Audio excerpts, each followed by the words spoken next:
Hola chicos, ¿cómo están? Bienvenidos de vuelta a este canal. El día de hoy vamos a tocar un tema que me parece muy curioso. Vamos a hablar de Ed y Lorraine Warren. Creo que todos conocemos a Ed y Lorraine Warren gracias a las películas como El Conjuro, Annabelle y todas esas películas que se hicieron súper populares. Me pareció súper interesante como hablar de ellos, no tanto como en sus casos, sino más bien hablar sobre cómo empezaron y cómo es que llegaron a ser lo que fueron.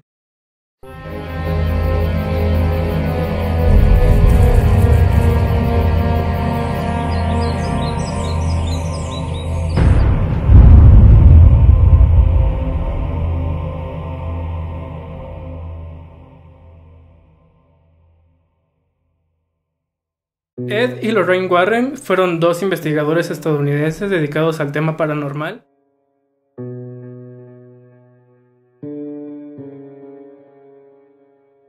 Él dedicó gran parte de su vida a ser demonólogo y de hecho es el único demonólogo reconocido por la Iglesia Católica. Él antes de iniciar su carrera como demonólogo, él se dedicaba a pintar casas embrujadas, que se decía que estaban embrujadas en Estados Unidos. Iba hasta el lugar que se decía que estaba embrujado y lo pintaba. De hecho Lorraine también, o sea, participaba en esas travesías junto con él. Pero él, mientras él vivía de la pintura, participó en la Segunda Guerra Mundial y durante ese periodo Ed sobrevivió. Cuando regresó a Estados Unidos, él y Lorraine se casaron, se conocieron desde muy jóvenes, desde que eran adolescentes. Mientras Ed pintaba aquellas casas, Lorraine participaba en esas expediciones y de hecho iba con él.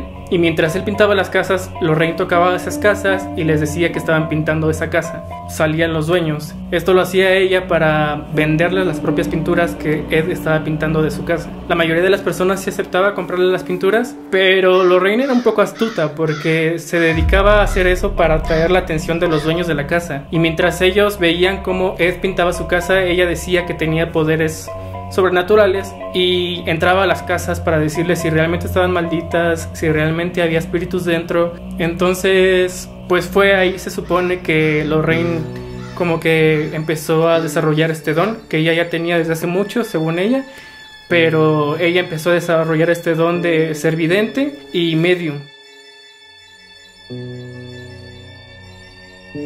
Ella entraba a las casas, les informaba, no pues aquí tal hay un espíritu, aquí hay un demonio. Entonces las personas pues un tanto incrédulas aceptaban lo que Lorraine les decía y gracias a esto fue que Lorraine y Ed lograron hacerse de la fama, porque en tantas expediciones en las que iban a pintar casas y en tantas casas que Lorraine tocaba, la mayoría de la gente fue conociéndola y sabiéndola como una espiritista profesional, como una medium profesional, y fue así que Ed y Lorraine Warren comenzaron esta carrera. Comenzaron a tener más reconocimiento en el año de 1952. Fundaron la Sociedad de Investigación Psíquica de la Nueva Inglaterra, la primera institución dedicada a la investigación paranormal. Ellos no cobraban por sus investigaciones, ellos más bien lo hacían para ayudar a la gente que no tenía ayuda por parte de la iglesia en estos casos. Les sorprendió saber que la mayoría de la gente de la iglesia era escéptica ante estos casos. O sea, cuando una persona llegaba a tal iglesia a pedir ayuda porque su casa estaba maldita, los padres, los curas, decían que no existían, que mejor era ir con un psiquiatra o llevar a una persona con un psiquiatra para que los tratara.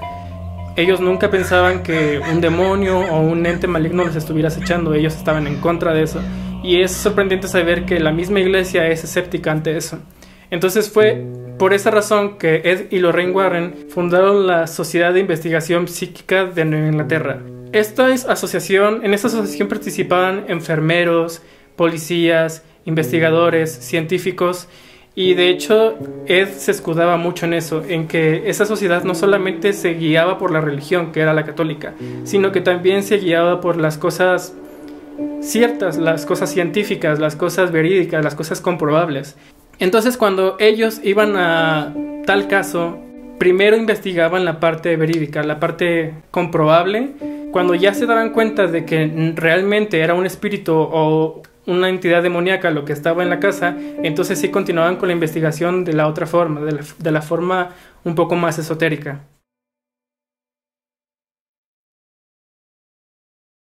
Nadie puede engañarnos diciéndonos que una casa está encantada y salirse con la suya, porque yo soy el mayor escéptico. Tengo que verlo, tengo que escucharlo y tengo que sentirlo con el sentido físico.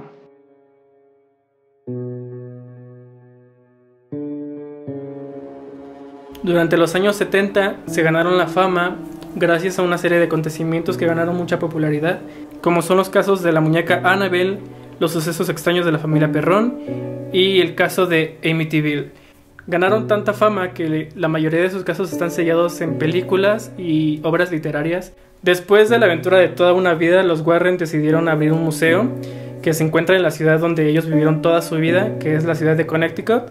El museo tiene el nombre del Museo del Ocultismo y en él se exhiben la mayoría de los objetos donde ellos hicieron expediciones y se dice que la mayoría de esos objetos están malditos. En este museo se encuentra, por ejemplo, la muñeca Annabelle y me parece muy interesante porque a cada expedición, a cada investigación que ellos hacían se llevaban un objeto. Esto obviamente con el permiso de las personas a las que les ayudaban. La pareja documentó cada uno de estos casos que investigaron con la finalidad de dejar evidencia de que entre nosotros existen cosas que aún no podemos explicar. Y pues así fue como Ed y Lorraine Warren se hicieron de esta fama, así fue como construyeron un acercamiento grande a la gente que realmente necesitaba apoyo en este tipo de casos y ganaron muchísima fama, tanto que cualquier cosa que sucedía les hablaban a ellos, incluso si las cosas no eran orientadas hacia el tema paranormal, ellos inclusive iban a lugares donde había habido casos de asesinato, casos pues de índole un poco más oscura. Pero bueno, ¿ustedes qué opinan de los Warren? ¿Realmente creen que tenían dones para ese tipo de casos? ¿O fueron unas personas que se dedicaron a estafar hasta llenarse los bolsillos? Y pues bueno chicos, hasta aquí el video de hoy, espero que no haya sido demasiado corto y espero que les haya gustado tanto como a mí investigar sobre esto. Si quieren que haga videos acerca de los casos en específico que los Warren hayan hecho, espero que me lo pongan aquí en la caja de comentarios, que me digan cuáles son los que quieren que yo investigue. Y me gustaría muchísimo también que si les gustó lo compartan y se suscriban si no lo han hecho. Nos vemos a la próxima.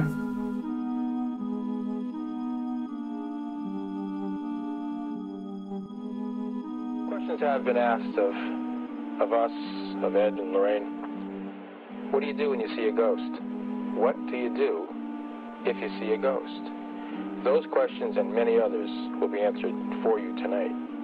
I'd like to start with Mr. Warren, if I could. Ed, I know you're going to talk about the Viner case, but can you tell us, what would someone do if they encountered a ghost? Well, Tony, it would all depend on the circumstances, the situation, the whole thing. If you're in a car like Rod Vesey was, driving along at 1:30 in the morning and a ghost suddenly appears alongside of you in the car, what can you do? You know, and it comes so fast, and then the apparition disappears quickly. So by the time that you're trying to figure out what you should do, it's already gone, you know. And some people, of course, would just be very startled. But if you're, say, a Christian, you're lying in bed, and something wakes you up, and you look out into the darkness, and you see a ghostly figure there, a woman, a man, whatever it might be, you simply make the sign of the cross in the direction that you're looking at it, and you would say, in the name of God, is there something that I can help you with?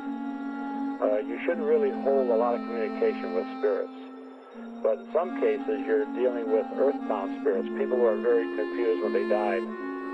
They don't understand why they're not in that physical body anymore, and they're drawn to the aura of a very sensitive person. And during the sleeping state, as you wake up, you are in a good situation where a spirit could reach you, because you're on that same astral level. So I would suggest that you simply say, in the name of God, is there something that I can do to help you? If it's an evil spirit, it will disappear immediately. If it's a positive one, say it's a relative or some spirit that's just been drawn to you, then you might get some communication.